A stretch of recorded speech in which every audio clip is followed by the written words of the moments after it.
Hello everyone, welcome to How to Solver.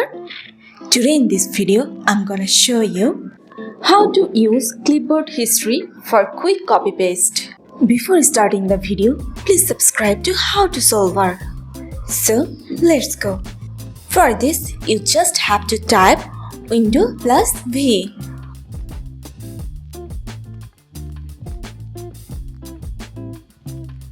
So here you can see your all past copy text. After clicking these three dots, you can copy your text.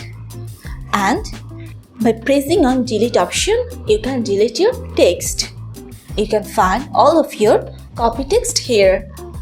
If you want to clear all, then simply click on clear all. That's it. So this is how you can use Clipboard History for quick copy paste. So guys, that's it. You can do this. I think this video is very helpful to you. If it was, then give a thumbs up and hit the subscribe button. And thanks for watching.